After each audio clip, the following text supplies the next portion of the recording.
Hello everyone, welcome to Unacademy.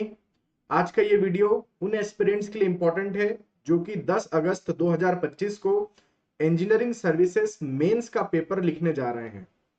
तो आज के इस वीडियो में मैं इन एस्पिरेंट्स को बहुत ही शानदार इंफॉर्मेशन दूंगा, बहुत ही अच्छी टिप्स दूंगा और पूरा फॉर्मेट हम समझ लेंगे कि पेपर जब हम देंगे मेंस का तो किन बातों का हमें गौर करना है, किन बातों पर हमें ज्यादा फोकस करने की जरूरत है ताकि हम पेपर में अच्छा स्कोर कर सकें। इंजीनियरिंग सर्विसेज मेंस का जो पेपर है, इसकी डेट आप लोगों को पता है कि 10 अगस्त 2025 को ये पेपर कंडक्ट किया जाने वाला है यूपीएससी के द्वारा। ऑलरेडी आप लोग 8 जून को जो प्रीलिम्स का पेपर हुआ है उसको क्वालिफाई कर चुके हैं। आपने 8 जून के दिन 2 पेपर दिए होंगे, एक पेपर 1 दिया होगा और दूसरा पेपर 2 दिया होगा। पेपर 1 में 100 क्वेश्चंस थे 2 आवर्स के लिए, जो कि जीएस का एक पेपर था। और पेपर 2 में आपके पास में 3 घंटे का समय था जिसमें 150 क्वेश्चंस थे आपके, और ये पूरे के पूरे टेक्निकल क्वेश्चंस थे। तो पेपर 1 से 200 मार्क्स, क्योंकि हर एक क्वेश्चन 2 नंबर का था, और पेपर 2 से 300 मार्क्स, तो टोटल हो गए हमारे पास में 500 मार्क्स। तो इस तरीके से जब प्रीलिम्स का पेपर हुआ तो 500 मार्क्स का पेपर हो चुका था, जो कि आप ऑलरेडी दे चुके हो। अब बारी आती है मेंस के पेपर की। जब मेंस का पेपर आप लिखने जाएंगे 10 अगस्त को, उस दिन भी आपको 2 पेपर लिखना है, पेपर 1 पेपर 2। लेकिन यहां पर दोनों पेपर्स क्या होने वाले हैं? टेक्निकल होने वाले हैं। पेपर 1 जो होगा उसमें भी टेक्निकल क्वेश्चंस मिलेंगे, पेपर 2 में भी टेक्निकल क्वेश्चंस मिलेंगे। दोनों पेपर्स के लिए आपको 3-3 घंटे का समय दिया जाएगा, मतलब एक ही दिन में आपको 6 घंटे बैठना है। पेपर 1 में स्ट्रक्चर्स के सब्जेक्ट आपको देखने को मिलेंगे और पेपर 2 में नॉन स्ट्रक्चर्स के जो सब्जेक्ट है वो आपको देखने को मिलेंगे। तो हमें मेंटली रेडी रहना है 6 घंटे बैठने के लिए। अब जब पेपर 1 की बारी आ रही है तो उसमें कितने नंबर ऑफ क्वेश्चंस होंगे, हर एक क्वेश्चन का क्या वेटेज होगा, किस फॉर्मेट में क्वेश्चंस दिए होंगे, कैसे हम उस क्वेश्चंस को अटेंड करेंगे, क्या इंफॉर्मेशंस, क्या नोट्स हमें पहले पढ़ना चाहिए, वो सब जानकारी अभी मैं यहां पर दूंगा। तो पेपर 1 की यदि हम बात करें जिसमें हमें स्ट्रक्चर्स के क्वेश्चन मिलने वाले हैं, टोटल आपके पास में उस पेपर में आपको 8 क्वेश्चंस देखने को मिलेंगे। So based on previous studies मैं आपको ये बता रहा हूं कि टोटल हमारे पास में 8 क्वेश्चंस मिलेंगे पेपर 1 में। इस 8 क्वेश्चंस में से questions required to be solved वो होंगे 5। तो आउट ऑफ 8 क्वेश्चंस आप लोगों को 5 क्वेश्चंस यहां पर सॉल्व करने हैं। आउट ऑफ 8 क्वेश्चंस आपको यहां पर कितने क्वेश्चन सॉल्व करने हैं? आपको यहां पर 5 क्वेश्चंस सॉल्व करने हैं। ठीक है, 5 क्वेश्चन अपन यहां पर सॉल्व करते हैं। हर एक क्वेश्चन का जो वेटेज होगा वो 60 मार्क्स का होगा।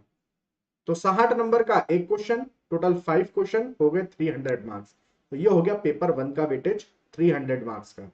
टोटल वेटेज हमारे पास में 300 मार्क्स आ गया। सेम पैटर्न पेपर 2 में भी देखने को मिलेगा, बट इसमें नॉन स्ट्रक्चर्स के सब्जेक्ट होंगे। कौन कौन से सब्जेक्ट्स होंगे वो भी अभी मैं बताऊंगा। पेपर 1 में कौन से होंगे, पेपर 2 में क्या होंगे, उनका वेटेज कैसा रहेगा, वो सब अभी मैं बता रहा हूं। टोटल क्वेश्चन जो होंगे पेपर 2 में वो भी 8 होंगे। उस 8 में से कोई 5 क्वेश्चन आपको करने रहेंगे। हर एक क्वेश्चन 60 नंबर का रहेगा। और इस तरीके से जो हमारे पास टोटल वेटेज निकल कर आ रहा है वो कितना निकल कर आ रहा है? इस तरीके से हमारे पास टोटल वेटेज कितना निकल कर आ गया? 300 मार्क्स का वेटेज यहां पर हमारे पास में निकल कर आ चुका है। समझ में आई बात? 300 मार्क्स का हमारे पास में वेटेज आ गया। तो टोटल आपका जो मेंस का पेपर होने जा रहा है वो 600 मार्क्स के लिए होने जा रहा है। किसके लिए होने जा रहा है? 600 मार्क्स के लिए यहां पर आपका टोटल पेपर ये होने जा रहा है। ठीक है, अच्छी बात है। आगे चलते हैं। तो प्रीलिम्स में कितने का आपने दिया? प्रीलिम्स आपने दिया 500 का, मेंस आप देने जा रहे हो 600 का। टोटल आपके हो जाएंगे 1100 मार्क्स। टोटल आपके मार्क्स कितने हो जाएंगे? 1100 मार्क्स हो जाएंगे। अब यदि आप मेंस भी कर लेते हैं क्लियर प्री तो आपने किया, मेंस भी किया, अच्छा स्कोर आ गया तो आपको इंटरव्यू के लिए बुला लेंगे फिर, और 200 मार्क्स का आपका इंटरव्यू होगा। तो 1100, उसके बाद 200 नंबर, ये टोटल हो गए हमारे पास में 1300। तो प्रीलिम्स 500 नंबर का, मेंस 600 नंबर का, इंटरव्यू 200 नंबर का, 1300 नंबर के हमारे मार्क्स आ गए। इस 600 के अंदर सिर्फ टेक्निकल सब्जेक्ट्स इन्वॉल्व थे और डिस्क्रिप्टिव पेपर था। इस प्रीलिम्स के अंदर, ये जो प्रीलिम्स आप देख रहे हो, इस प्रीलिम्स में जीएस का पेपर था 200 नंबर का और 300 नंबर का टेक्निकल का था, ऑब्जेक्टिव पेपर था, जो कि आप क्लियर कर चुके हो, आपने कट ऑफ पार कर लिया, इसलिए अब आप 10 अगस्त को मेंस का एग्जाम लिखने जा रहे हो। उसके बाद होगा 200 नंबर का इंटरव्यू भाई साहब, 200 नंबर का आपका इंटरव्यू होगा। इस तरीके से टोटल आपका 1300 मार्क्स का क्या होने वाला है, 1300 मार्क्स का यहां पर टोटल वेटेज रहेगा इस पूरे इंजीनियरिंग सर्विसेज एग्जाम्स का। अब यहां पर यदि हम देखें, जैसे कि हमने पेपर 1 को पकड़ा था, अभी मेंस की बात चल रही है, 10 अगस्त को आप जाएंगे पेपर देने। 2 पेपर होने वाले हैं, पेपर 1, पेपर 2। पेपर 1 में स्ट्रक्चर्स के सब्जेक्ट आपको मिलेंगे। मैंने बताया टोटल क्वेश्चन कितने बोले थे, 8। 8 में से कितने क्वेश्चन सॉल्व करने हैं, 5 क्वेश्चन, कोई से भी 5 क्वेश्चन सॉल्व करने हैं। लेकिन हर एक, मैंने जैसे बताया, हर एक क्वेश्चन जो है 60 मार्क्स का है, टोटल 300 मार्क्स का वेटेज है। अच्छी बात है, यहां तक समझ में आता है। अब यहां पर इंटरेस्टिंग बात क्या है, इंटरेस्टिंग बात यह है कि भैया 8 में से कोई 5 क्वेश्चन आपको करने हैं, तो ये 2 पार्ट में लिखे होंगे 8 क्वेश्चंस। ये पेपर 1 2 पार्ट्स में लिखा होगा, पार्ट 1, पार्ट 2। पार्ट 1 में 4 क्वेश्चन दिख रहे हैं, 1 2 3 4, ये भी स्ट्रक्चर के ही है। पार्ट बी में भी 4 क्वेश्चन दिख रहे हैं, क्वेश्चन नंबर 5 6 7 8, ये भी स्ट्रक्चर के ही है, क्योंकि पूरा पेपर 1 स्ट्रक्चर सब्जेक्ट्स का है। स्ट्रक्चर सब्जेक्ट में मतलब सब कुछ आ गया, स्ट्रेंथ ऑफ मटेरियल आ गया, स्टील स्ट्रक्चर आ गया, आरसीसी आ गया, स्ट्रक्चर एनालिसिस आ गया, इंजीनियरिंग मैकेनिक्स आ गया, वगैरह वगैरह। ठीक है, बिल्डिंग मटेरियल आ गया। तो मैं यहां पर बोल रहा हूं कि मेरे पास में 4 ये हो गए, 4 ये हो गए, टोटल 8 क्वेश्चन इस तरीके से मिल गए। इस 8 क्वेश्चन में से पार्ट ए का पहला क्वेश्चन, ये रहा पार्ट ए का पहला क्वेश्चन, और पार्ट बी का पहला क्वेश्चन, मतलब ये क्वेश्चन नंबर 5, ये दोनों करना कंपलसरी है। यहां पर मैंने लिख दिया है, question number 1 and question number 5 are compulsory. समझ में आ रही बात? क्वेश्चन नंबर पहला करना और क्वेश्चन नंबर 5वां करना कंपलसरी होता है। ये पिछले पेपर तक की गाइडलाइंस है। यदि कुछ वो चेंज करते हैं फॉर्मेट कि भैया पहले पेपर से क्वेश्चन नंबर 4था और दूसरे पार्ट में से क्वेश्चन नंबर 8वां करना कंपलसरी है, तो आपको वहीं पर पता चलेगा जब आपके पास में लिखा हुआ आएगा। तो जितने भी इंस्ट्रक्शंस लिखे हुए होते हैं, जितने भी गाइडलाइंस वगैरह रूल्स लिखे होते हैं, वो समय देके प्रॉपरली ईमानदारी से पढ़ना आप लोग कि वो क्या बोला है। अभी तक के पैटर्न में हमें ये देखने को मिलता है कि फर्स्ट पार्ट का पहला क्वेश्चन और सेकंड पार्ट का पहला क्वेश्चन बोले तो क्वेश्चन नंबर 1 और क्वेश्चन नंबर 5 करना कंपलसरी है। ये तो आपको करना ही करना है, इसको आप छोड़ नहीं सकते। अच्छी बात है। कितने क्वेश्चन हो गए भाई साहब? 2 क्वेश्चन हो गए। टोटल कितने करना है? टोटल 5 क्वेश्चन करना है। तो 3 क्वेश्चन और करूं तो एक काम करता हूं, 3 क्वेश्चन ये कर दूं, दूसरा तीसरा चौथा ये 3 क्वेश्चन कर देता हूं। लेकिन आप ऐसा नहीं कर सकते। 2 क्वेश्चन आपने कर दिए, जिसमें से क्वेश्चन नंबर 1 और क्वेश्चन नंबर 5 कंपलसरी था। ये मैं अपने आप को इधर शिफ्ट कर लेता हूं, छोटा कर देता हूं। क्वेश्चन नंबर 1 और क्वेश्चन नंबर 5 करना कंपलसरी था, कर दिया आपने। 3 क्वेश्चन और करना बाकी है। देखना, 3 क्वेश्चन मुझे और करना बाकी है। तो क्या एक ही पार्ट के तीनों क्वेश्चन कर दूं क्या मैं? ऐसा मैं नहीं कर सकता। अब ये जो 3 क्वेश्चन करूंगा, ये जो रिमेनिंग 3 क्वेश्चन है, इन 3 क्वेश्चन में से कम एक क्वेश्चन दूसरे वाले पार्ट का भी होना चाहिए। मतलब ये तीनों की तीनों कोई एक सिंगल पार्ट के नहीं हो सकते। मतलब मेरा मन किया तो मैंने क्वेश्चन नंबर 6, क्वेश्चन नंबर 7 और क्वेश्चन नंबर 8, ऐसा मैं नहीं कर सकता। या मेरा मन किया तो question number 2, question number 3, question number 4 कर दूं, ऐसा मैं नहीं कर सकता। कोई एक क्वेश्चन तो दूसरे पार्ट का रहेगा ही रहेगा। तो जैसे कि फॉर एग्जांपल मैंने सिलेक्ट किया यहां से क्वेश्चन नंबर 3, क्वेश्चन नंबर 2 मुझे नहीं आता था, क्वेश्चन नंबर 4 मुझे नहीं आता था, कोई बात नहीं, तो यहां से मैंने क्वेश्चन नंबर 3 सिलेक्ट किया और यहां से फिर मैंने क्या सिलेक्ट कर लिया, 7वां और 8वां सिलेक्ट कर लिया, question number 7 question number 8 select कर लिया। समझे? तो इस तरीके से हमें क्वेश्चंस का सिलेक्शन करना पड़ेगा। सर गलती से यदि हम एक ही साइड के क्वेश्चंस कंसीडर कर दे तो आपके मार्क्स ऐड ही नहीं करेगा। मान लो आपने पहला क्वेश्चन तो कर दिया यहां से, 5वां क्वेश्चन कर दिया यहां से, और फिर आप ये 3 क्वेश्चंस कर रहे हो, वो ये इन 3 में से ये 2 कंसीडर करेगा, एक कंसीडर ही नहीं करेगा, आपका लास्ट वाला क्वेश्चन कंसीडर ही नहीं करेगा। तो 5 में से आपने 4 ही क्वेश्चन करे, 1 2 3 और ये 4। तो ऐसा नहीं करना है आपको। समझ में आ रही बात? ठीक है सर, अच्छी बात है, ये बात हमको समझ में आती है। जैसे कि अभी मैंने आपको बताया कि पार्ट ए में से मैंने पहला तो करना कंपलसरी है, नो डाउट, ये देखो पहला कर दिया। पार्ट बी का भी पहला क्वेश्चन करना कंपलसरी है, मतलब ये क्वेश्चन नंबर 5वां भी कर दिया, तो ये भी हो गया हमारा, ये भी हो गया। इधर से पार्ट ए से हमने क्वेश्चन नंबर 3 उठाया था, और पार्ट बी से मान लो क्वेश्चन नंबर 7 और क्वेश्चन नंबर 8 उठाया है। मतलब पेपर तो प्रिंटेड है एग्जाम का, आप तो उसी के अंदर लिखते हो, क्वेश्चन लिखा है, नीचे स्पेस दी है और लिमिटेड स्पेस दी है। ऐसा नहीं है कि आप हवाबाजी करो उसके अंदर। जितना कंटेंट आपसे पूछा है कि भैया 150 वर्ड्स में या 250 वर्ड्स में डिफाइन करो, तो उतना ही रखो, जरूरत से ज्यादा कहानियां उसके अंदर बनाने की जरूरत नहीं है। टू द पॉइंट लिखो, क्योंकि स्पेस लिमिटेड दी होती है। वो एकदम क्रीम मटेरियल आपसे चाहते हैं। Do not make to fool them. उसको बेवकूफ बनाने की कोशिश मत करो। वो हम सबसे ज्यादा समझदार व्यक्ति है जो कॉपी चेक करेगा आपकी। आपसे भी ज्यादा समझदार है और मेरे से भी ज्यादा समझदार है, क्योंकि वो इतना एक्सपीरियंस व्यक्ति है, इसलिए उसको बुलाया है कॉपी चेक करवाने आपकी। तो मैं ये कह रहा हूं कि जितना आपको आता है या जितना उसने पूछा है, सिर्फ उतना ही लिखो, टू द पॉइंट, एकदम main main points, cream cream points आपको लिखना होगा। ठीक है? तो प्रिंटेड है पूरा मामला, लाइन बनी हुई है, स्पेस छुटी हुई है। तो मान लो मैंने सबसे पहले क्वेश्चन नंबर 1 किया, क्वेश्चन नंबर 2 में नहीं कर रहा हूं, तो क्या उसको खाली छोड़ दूं, फिर क्वेश्चन नंबर 3 को सॉल्व कर दूं? यदि आप ऐसा करते हो कि क्वेश्चन नंबर 2 का आपने स्पेस खाली छोड़ दिया और क्वेश्चन नंबर 3 को आप लिखना चालू कर दिया, इसका मतलब ये होगा कि वो कंसीडर कर लेगा कि आपने क्वेश्चन नंबर 2 अटेम्प्ट किया है। इसलिए आप क्या करोगे, यदि आप क्वेश्चन नंबर 2 सॉल्व नहीं कर रहे हो, तो उसको क्रॉस कर दो। ये लाइन खींच दी एक हमने यहां पर, ऐसी एक लाइन खींच देना या क्रॉस कर देना इस तरीके से, या तो एक लाइन खींच देना या 2 लाइन खींच के साथ क्रॉस कर देना उसको। वो समझ जाएगा कि भैया इस व्यक्ति ने सेकंड नंबर का क्वेश्चन अटेम्प्ट नहीं किया है। फिर वो क्वेश्चन नंबर 3 पे आएगा, क्वेश्चन नंबर 3 हमने लिखा हुआ बकायदा, सॉल्व कर दिया। क्वेश्चन नंबर 4 हमने फिर से नहीं किया, तो फिर हम 4 पर क्या कर देंगे, इस तरीके से कट कर देंगे। क्वेश्चन नंबर 5 हमने किया है, क्वेश्चन नंबर 5 हम बकायदा सॉल्व करेंगे। क्वेश्चन नंबर 6 हमने नहीं किया, क्वेश्चन नंबर 6 को हम इस तरीके से क्रॉस कर देंगे। 7 और 8 हमने कर रखा है। तो जिसको कहने का मतलब है कि जिस क्वेश्चन को आप नहीं कर रहे हो, उसकी जगह पर आपको यहां पर क्या करना पड़ेगा, क्रॉस करना पड़ेगा। इस बात का जरा ध्यान रखना।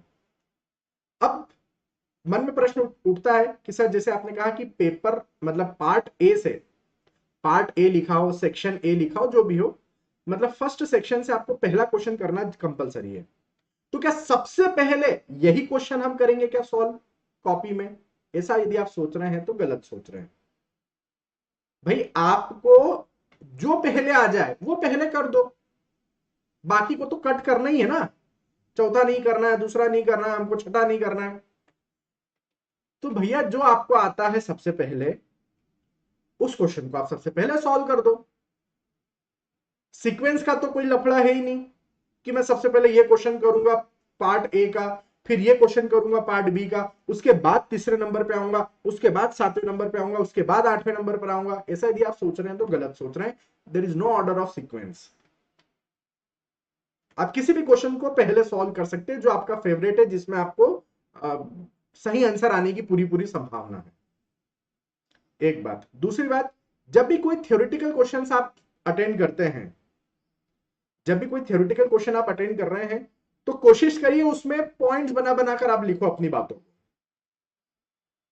क्योंकि पैराग्राफ लिखने जाओगे स्पेस ज्यादा लगेगी और अननेसेसरी स्टोरीज आपको लिखना पड़ सकती है फिर। क्योंकि क्या होता है, क्योंकि हम स्टेटमेंट फ्रेम करने लगते हैं फिर पैराग्राफ फॉर्म करने के केस में।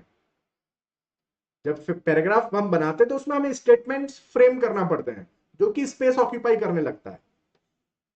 एक एक पॉइंट लिखोगे तो सटीक बात अपनी लिख पाओगे कम शब्दों में।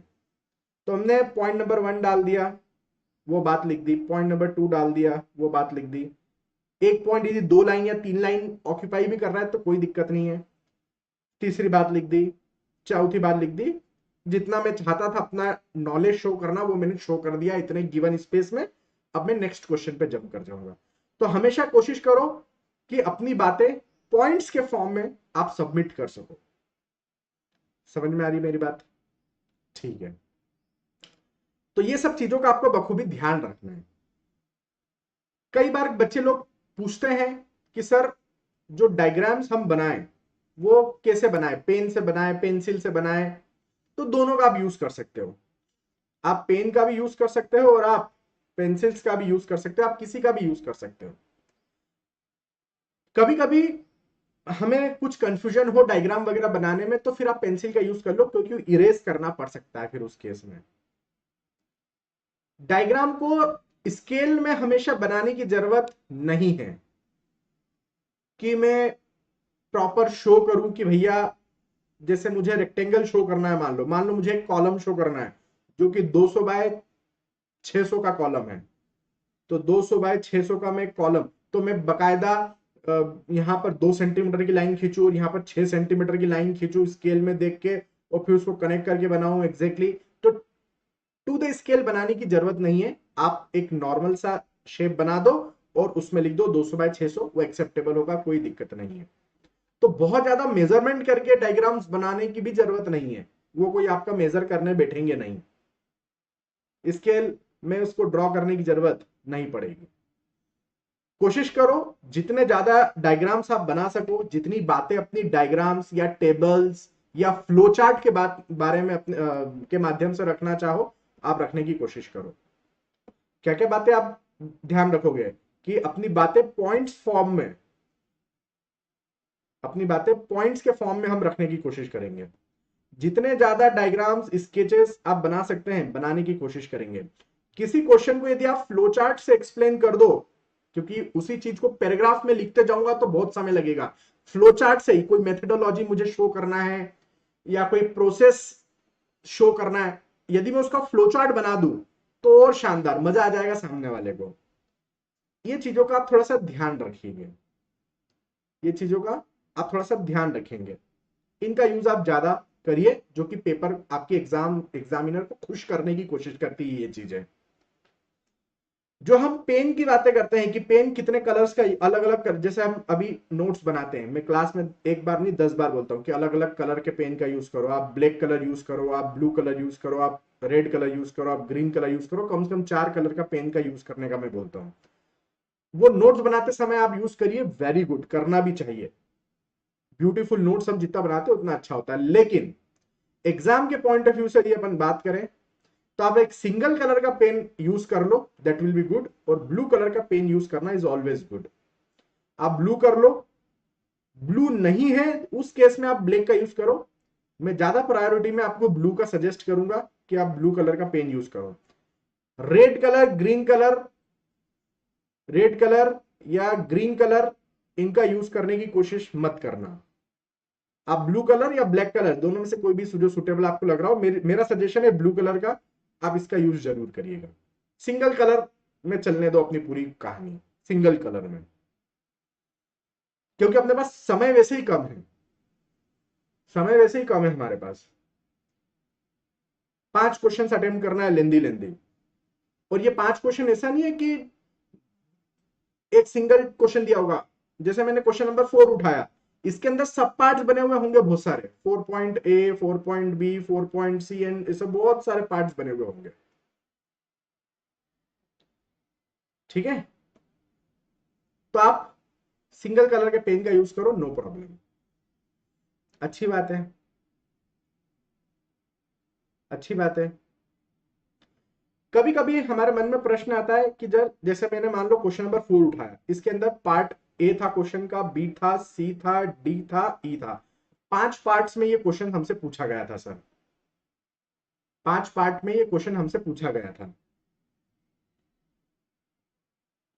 तो क्या सर मैं सबसे पहले ई वाले को सॉल्व कर सकता हूं? बिल्कुल करो, सीक्वेंस का तो कोई इशू है ही नहीं है, तो मैंने आपको पहले ही बोल दिया है कि there is no problem of sequence.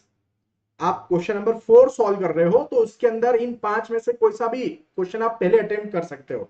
Condition क्या है, ऐसा ना हो कि इसके पहले का कोई सा पार्ट सॉल्व करने के बाद ही ई सॉल्व हो रहा हो, ऐसा सिचुएशन नहीं होना चाहिए। पता चल रहा है कोई एक वैल्यू यहां से ऐसी मिलेगी जिसको उठा के आप यहां पर पुट करोगे तब जाकर आपका ई वाला पार्ट सॉल्व होगा।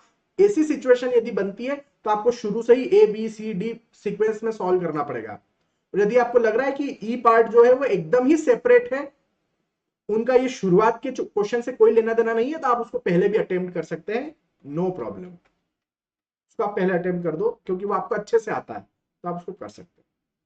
कई बार ये प्रश्न सामने आता है कि क्या स्टेप्स की मार्किंग मिलती है?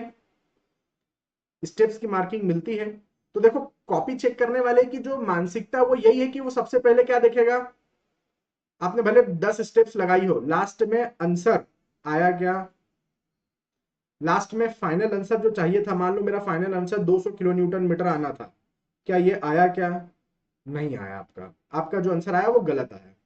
अब वो स्टेप्स में फाइंड करेगा कि आपकी मिस्टेक्स कहां हुई, पहली स्टेप में ही हो गई या दूसरी में ही हो गई या तीसरी में ही हो गई।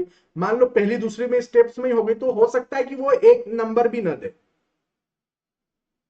हो सकता है वो एक दो नंबर भी ना दे, पूरा ही काट दे नंबर। लेकिन यदि उसको लगता है कि हाँ लास्ट तक गया है आपका क्वेश्चन, लास्ट के एक दो स्टेप में ही गलती की है, बाकी सब आपने सही किया है, तो संभावना बिल्कुल बनती है कि वो आपको मार्क्स दे, वो आपको मार्क्स बिल्कुल दे। जैसे 10 नंबर है तो 10 में से हो सकता है वो आपको 4 नंबर या 3 नंबर इस टाइप का कुछ भी दे दे, जीरो नहीं करेगा वो आपके मार्क्स जीरो नहीं करेगा। 2 नंबर दे दिया या 3 नंबर दे दिया, इस टाइप का कुछ आपके साथ कर दे। आप समझ रहे हो? लेकिन आप सोच रहे हो कि मैं स्टेप्स मार्किंग मान लू, भले मैं इस क्वेश्चन को गलत सॉल्व कर रहा हूं, लेकिन मैं स्टेप्स की कि भाई मैंने कुछ तो फॉर्मूला लिखा, मैंने कुछ तो कैलकुलेशन करा, मुझे कुछ तो मार्क्स मिल जाए, तो ऐसा यदि आप सोच रहे हो तो बिल्कुल गलत सोच रहे हो। ऐसी उम्मीद लगाना छोड़ दो, वो जीरो नंबर आपको दे देगा यहां पर यदि आपने शुरू से ही गलती कर रखी है कुछ ना कुछ, चाहे वो कैलकुलेशन एरर हो चाहे कंसेप्चुअल एरर हो। इसलिए उम्मीद लगाना छोड़ दो कि वो आपको कोई मार्क्स देगा। उम्मीद लगाना तब सही है जब आखिरी की एक दो स्टेप में जाके कुछ गलती करी हो आपने, तो हो सकता है वो आपको स्टेप कुछ मार्क्स जरूर दे, 4 नंबर 5 नंबर 3 नंबर कुछ मार्क्स जरूर दे। समझ रहे हो? इसलिए जिस क्वेश्चन में आप कॉन्फिडेंट हो उस क्वेश्चन को सबसे पहले अटेम्प्ट कर। मान लो क्वेश्चन नंबर 4 में से मुझे 3 ही आते हैं, तो पहले 3 करके छोड़ दो, आगे का क्वेश्चन कर लो, बाद में समय बचेगा तब हम इनको करेंगे। मुझे ए आता है, बी आता है, सी आता है, तो यहां तक करके रख दो, फिर क्वेश्चन नंबर नेक्स्ट मेरा मान लो मुझे क्वेश्चन नंबर 7वां करना था, तो उसको सॉल्व करना चालू कर दो। आप समझ रहे हो मेरी बात को? फिर समय बचेगा तो लास्ट में हम डी और ई को सॉल्व करेंगे। इसलिए जो अच्छे से आता है उसको पहले निपटाओ। ये कोई यूनिवर्सिटी का एग्जाम नहीं है कि हमको स्टेप मार्किंग बहुत अच्छी मिल जाएगी, मिलेगी भी तो बहुत ही कम मिलेगी, और कोई गारंटी नहीं है कि मिल भी जाए, कोई गारंटी नहीं है।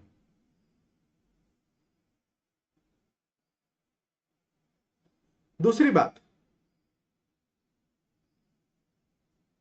पेपर 1 300 नंबर का होने वाला है, जैसे मैंने कहा पेपर 2 भी 300 नंबर का होने वाला है। पेपर 1 में स्ट्रक्चर के सब्जेक्ट रहेंगे, कौन कौन से रहेंगे? Building material, RCC and prestress concrete, steel structure, strength of material, theory of structure या जिसको हम स्ट्रक्चर एनालिसिस भी बोलेंगे, CPM part, construction planning management. सबसे ज्यादा वेटेज रखने वाला सब्जेक्ट, सबसे ज्यादा वेटेज रखने वाला सब्जेक्ट स्ट्रेंथ ऑफ मटेरियल और बिल्डिंग मटेरियल। बिल्डिंग मटेरियल एक स्कोरिंग सब्जेक्ट है क्योंकि थ्योरी है, lot of theories involve, here also some part of theories involve, question भी होंगे लेकिन थ्योरी भी होगी। बाकी सब में चांसेस कम है कि थ्योरी हो, बाकी सब में चांसेस है कि आपके न्यूमेरिकल प्रॉब्लम्स मौजूद रहेंगे। आरसीसी से कुछ डिजाइन का क्वेश्चन आ गया, मान लो वाटर टैंक डिजाइन का आ गया, बीम डिजाइन का आ गया, फुटिंग डिजाइन का आ गया, रिटेनिंग वॉल डिजाइन का आ गया। स्टील से आपके कनेक्शन डिजाइन के कुछ क्वेश्चंस बन गए, एसेंट्रिक कनेक्शन के कुछ क्वेश्चंस बन गए, बेस प्लेट के कुछ क्वेश्चन बन गए, कॉलम बेस के, स्प्लाइसिंग के कुछ बन गए, गेंट्री वगैरह का कुछ बन गया। तो इस टाइप के क्वेश्चंस जो है न्यूमेरिकल प्रॉब्लम्स, वो आपको ज्यादा देखने को मिलेगी पेपर नंबर 1 में। न्यूमेरिकल प्रॉब्लम ज्यादा देखने को मिलेगी पेपर नंबर 1 में। तो पेपर नंबर 1 में ज्यादा स्कोरिंग वाले जो सब्जेक्ट्स है वो बिल्डिंग मटेरियल है और कंस्ट्रक्शन प्लानिंग मैनेजमेंट है। हाँ, थ्योरी लिखने में स्टेप्स मार्किंग जरूर होगी, थ्योरी सही लिखिए तो जरूर मिलेंगे आपको मार्क्स। पेपर 2 की यदि अपन बात करें, ये भी 300 नंबर का है, यहां पर भी आपको 5 क्वेश्चन ही करना है। सब्जेक्ट्स बहुत सारे हैं, एनवायरमेंट है, जियोटेक है, ये दोनों सबसे ज्यादा मार्क्स के लिए आने वाले क्वेश्चन हैं, मतलब सबसे ज्यादा वेटेज रखने वाले सब्जेक्ट्स हैं। दोनों से थ्योरी भी आएगी, दोनों से न्यूमेरिकल प्रॉब्लम्स भी आएंगे। इसके अलावा आपका एफएम, ओसीएफ, हाइड्रोलिक मशीन, ये तीनों मिलाकर एक सब्जेक्ट हो गया।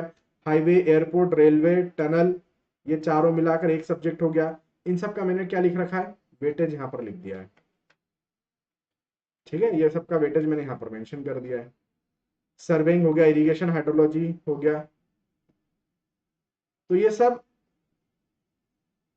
क्वेश्चन से थ्योरी भी आ सकती है, न्यूमेरिकल भी आ सकते हैं, लेकिन पेपर 1 के कंपेरेटिव यदि आप देखें तो पेपर 2 में थ्योरी वाला पोर्शन ज्यादा मिलेगा। पेपर 1 में थ्योरी वाला पोर्शन कम मिलेगा, पेपर 2 में ज्यादा मिलेगा थ्योरी वाला पोर्शन। समझ रहे हैं आप? तो ये कहानी ओवरऑल। तैयारी कैसे करें सर? फॉर्मेट तो अच्छा बता दिया, किन बातों का ध्यान रखना है वो भी बता दिया, गलती कहां करते हैं वो भी बता दिया। तैयारी करने के लिए आप कम से कम मैं ये आपको सजेस्ट करूंगा कि लास्ट 10 इयर्स के प्रीवियस ईयर क्वेश्चंस मेंस के आप लगा लो। देखो, स्टेप नंबर 1, सबसे पहली स्टेप में क्या करोगे, आप अपना रिवीजन करो नोट्स का।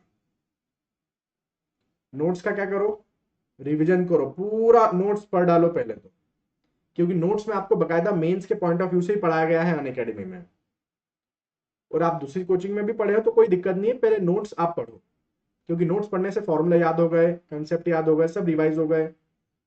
स्टेप नंबर 2, अब उस जो सब्जेक्ट आपने रिवाइज किया है अभी, उस पर बेस्ड लास्ट 10 साल के क्वेश्चन सॉल्व करो।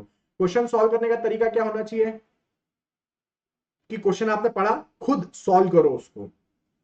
आप बोलेंगे अरे सर थ्योरी तो है, मैं मुंह से बोल के देख लेता हूं। मान लो कोई क्वेश्चन आया, जैसे कि एक क्वेश्चन आया था जियोटेक से कि भैया प्री कंसोलिडेशन प्रेशर को कैसे डिटरमाइन करोगे, प्री कंसोलिडेशन प्रेशर को कैसे डिटरमाइन करोगे, कैसे ग्राइंड की मेथड है, प्री कंसोलिडेशन प्रेशर को कैसे डिटरमाइन करोगे, प्रोसेस बताओ। तो हमने ऐसे मुंह से बोल के कि क्या करेंगे, सबसे पहले हम कर्व बनाएंगे, इफेक्टिव स्ट्रेस वॉइड रेशो, ये फलाना कर्व ड्रॉ करेंगे, फिर वो बाइसेक्टर ड्रॉ करेंगे एंगल पे, फिर ये मैच करेंगे, आ गया, चलो सर हो गया, डायग्राम इमेजिंग। ये बहुत गलत तरीका है पढ़ाई करने में। आपको बकायदा लिखकर देखना पड़ेगा कि मैंने कितने मिनट में इसको कंप्लीट किया है, लिखने वाला काम। मुंह से बोलना और उन शब्दों को पेपर पे उतारना, दोनों में जमीन आसमान का अंतर है। तो आपको लिख लिख कर अपना काम करना पड़ेगा सर, लिखना पड़ेगा, आपको हाथ चलाना पड़ेगा कॉपी पर। आप मानसिक रूप से पूरी तरीके से तैयार होना चाहिए। जैसे कि फॉर एग्जांपल मान लो मेरे पास में क्वेश्चन आता है एडमिक्सचर्स पर, तो मुझे पता रहे कि यदि क्वेश्चन 10 नंबर का आ रहा है तो मैं कितनी बातें अपनी रखूंगा, 20 नंबर का आ जाए तो मैं कितनी बातें अपने रख सकता हूं, 30 नंबर का आ जाए तो मैं अपनी कितनी बातें रख सकता हूं। यह मुझे पहले से अनुमान होना चाहिए। यदि केवल 10 नंबर का आता है या 15 नंबर का आता है तो मैं अपनी बातों को कितना क्रिस्प वे में यहां पर डिफाइन कर दूंगा, वो सब मुझे माइंड में सेट होना चाहिए।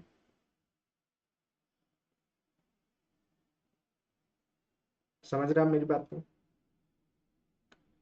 नेक्स्ट, ये जब आपका कंप्लीट हो जाए 10 इयर्स के प्रीवियस ईयर क्वेश्चंस लिख लिख कर प्रैक्टिस हो जाए, उसके बाद टेस्ट सीरीज पर आप जा सकते हैं। बहुत सारे इंस्टीट्यूट टेस्ट सीरीज मेंस की भी प्रोवाइड करने लगे हैं आजकल। आजकल क्या मतलब, पहले से प्रोवाइड करते आ रहे हैं। तो आप इस टेस्ट सीरीज के ऊपर भी जा सकते हैं। मेंस की जो टेस्ट सीरीज है, इस टेस्ट सीरीज का भी आप उपयोग कर सकते हैं। लेकिन टेस्ट सीरीज का उपयोग करना इज वेरी गुड, करना भी चाहिए। पहले आप इसको जरूर कर लेना, उसके बाद इस पे जाना। इस पे जाने की जरूरत तब पड़ेगी जब आपका ये पूरा टारगेट फुलफिल हो जाए। अभी पता चल रहा है वही नहीं हो रहे, 1-2 साल के क्वेश्चन नहीं हुए और चले टेस्ट सीरीज देने, तो कोई बहुत ज्यादा बड़ा बेनिफिट मिलेगा नहीं मेरे हिसाब से। बाकी आपकी मर्जी है। तो ये आप जरूर करिए। आप टेक्निकली साउंड हो, आपको फॉर्मूले याद है, आपको कंसेप्ट याद है, आप स्ट्रांग हो, थ्योरी पॉइंट्स भी आपको अच्छे से पता है, बस उसको रिप्रेजेंट करना है। सर आपको कैसे पता हम स्ट्रांग है? क्योंकि स्ट्रांग हो तभी तो आपने प्री का पेपर निकाला, तभी तो आज ये वीडियो आप देख रहे हो, है ना? तो आपको इसमें बहुत ज्यादा समय देने की जरूरत नहीं है। ज्यादा समय देने की जरूरत आपको यहां पर है, यहां पर आपको बहुत ज्यादा समय देने की जरूरत है।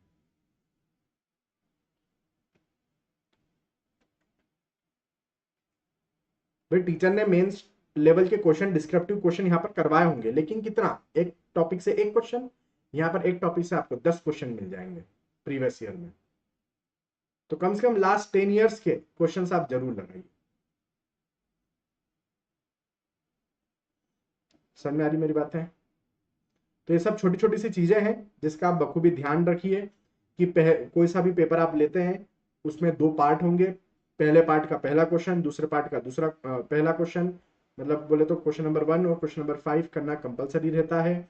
उसके बाद जिस क्वेश्चन को आप अटेम्प्ट नहीं कर रहे हो उसको कट करके उसको खत्म कर दो वहां से, जो क्वेश्चन आता है उसको पहले अटेम्प्ट कर डालो। ये सब बातें हैं जिसको आपको ध्यान रखना है। रेड कलर और ग्रीन कलर की पेन का यूज करना सही नहीं होगा, तो कोशिश करो मत करो। आप ब्लू ले लो ना, 2-3 पेन लेके जाओ, एक आध खराब भी हो जाए या ना भी चले तो आप दूसरी पेन का यूज कर सको। तो 2-3 पेन लेकर जाओ, स्केल लेकर जाओ, साथ में पेंसिल लेकर जाओ। डायग्राम आपको लगता है कि हाँ ये थोड़ा सा समय देके बनाने वाला डायग्राम है तो पेंसिल से बना लो, ताकि यदि मिटाना भी पड़े रबर से, इरेजर से मिटाना भी पड़े तो आप मिटा सकते हो फिर उसको बाद में। तो ये सब चीजें आप ध्यान रख सकते हैं, ठीक है? तो इस वीडियो में मैंने आपको पूरी जानकारी दी ईएसी की, कि कैसे पेपर में हमें सतर्कता रखने की जरूरत है। और मेन गेम जो है वो 6 घंटे का है। 6 घंटे सीटिंग करना इंपॉर्टेंट है। 6 घंटे तक आपको लिखना है, हाथ चलाना है। वो मेहनत, हाथ दुख जाते हैं, उंगलियां दब जाती है, ये गड्ढा हो जाता है अंगूठे में और ये उंगली में जैसे हम पकड़ के लिखते हैं, लेकिन होने दो, कोई दिक्कत नहीं है, कोई दिक्कत नहीं है। तो वो प्रैक्टिस करो, प्रैक्टिस करो और प्रैक्टिस करो। सेम टाइम पर सिटिंग करो। अभी सुबह 9 से 12 का एक पेपर है मान लीजिए, और शाम दोपहर 2 से 5 का एक पेपर है मान लीजिए, तो इसी टाइम पर 3-3 घंटे की सिटिंग करो, लिखो, प्रैक्टिस करो, क्वेश्चन सॉल्व करो, थ्योरी लिखो, पॉइंट्स बना बना कर लिखो। ऐसा करने की आप कोशिश करो सेम टाइमिंग पर अभी से, ताकि उस दिन एग्जाम वाले दिन भी 10 अगस्त को आपका माइंड 9 से 12 में और 2 से 5 में, यही टाइमिंग है ना आपके एग्जाम का, एक बार चेक कर लेना। तो इस टाइमिंग में आपका माइंड क्या रहे, पूरी तरीके से एक्टिव रहे, ठीक है? पूरी तरीके से एक्टिव रहे, ठीक है? तो आज के इस वीडियो में हमने कुछ बातें आपके बीच में रखी। आई होप आपको ये बातें सब समझ में आई होगी।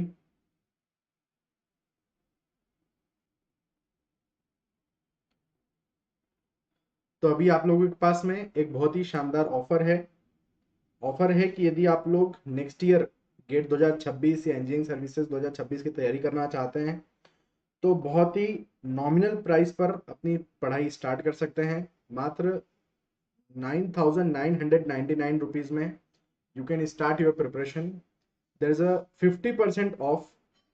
You can use our code, that is as head 11। ये कोड आप लगा दो और कोर्स बुक कर लो। स्कॉलरशिप टेस्ट भी हम लोग ले रहे हैं, आपको 90% तक का स्कॉलरशिप चाहिए तो फिर आप ये स्कॉलरशिप टेस्ट लिखिए, जो कि जुलाई 6 को कंडक्ट किया जा रहा है, मॉर्निंग 11 एंड इवनिंग 5 में। तो आप कोई सा भी दे सकते हैं। स्कॉलरशिप टेस्ट आप दीजिए। इसके अंदर 20 क्वेश्चंस होते हैं, 30 मिनट्स के लिए ये पूछा जाता है। जनरल एप्टीट्यूड के क्वेश्चंस रहेंगे, मैथमेटिक्स के क्वेश्चंस रहेंगे, बस आप ये दीजिए। नया बैच अभी स्टार्ट हुआ है 27 जून से, जिसके अंदर गेट ईएसी दोनों के लिए स्टार्ट हुआ है। Air pollution and control start हुआ है बाय एनबीएल के प्रकाश सर के द्वारा 2026-2027 दोनों बैचेस के लिए, मतलब गेट 2027 की भी तैयारी कर रहे हैं तो बैच स्टार्ट है, अवेलेबल है। तो इतने सारे ऑप्शन है आपके पास में, है ना। 2027 की बैच का नाम जुनून बैच है और 26 की बैच का नाम विजय पथ बैच है। इसके अलावा एई जेई की बैचेस भी है हमारे पास में। ईएसी प्रीलिम्स की नॉन टेक की तैयारी करना है तो उसके लिए भी बैच आ चुका है 27 जून से, तो वो भी आप तैयारी साथ में करते रहिए। देखो ये आपका नॉन टेक एक सब्जेक्ट चल रहा है यहाँ पर, तो वो भी स्टार्ट हो चुका है बाय शैलेश विद्या सर के द्वारा। तो इंडिया के टॉप चेहरे यहाँ पर आपके बीच में मौजूद है इंजीनियरिंग सर्विसेज के लिए। हमेशा कंटेंट हम लोग उस लेवल का ही देते आए हैं ताकि आपका सिलेक्शन में कभी कोई समस्या पैदा ना हो। प्राइस भी बहुत ही नॉमिनल रखा गया है ईएसी की वाला नॉन टेक का, मात्र 6,499 रुपए। इतने कम प्राइस में आपको पेपर वन का पूरा नॉन टेक मिल जाने वाला है। सो आप कोई भी कोर्स लेना चाहें आप मेरा कोड लगा सकते हैं, that is AZ, A capital है, Z कैपिटल है, 11। ठीक, तो आज की क्लास को अपन यहाँ पर समाप्त करते हैं, मिलेंगे किसी नेक्स्ट क्लास में, तब तक के लिए बाय बाय। और 10 अगस्त को लिखने वाले मेरे सभी एस्पिरेंट्स के लिए all the very best, good luck.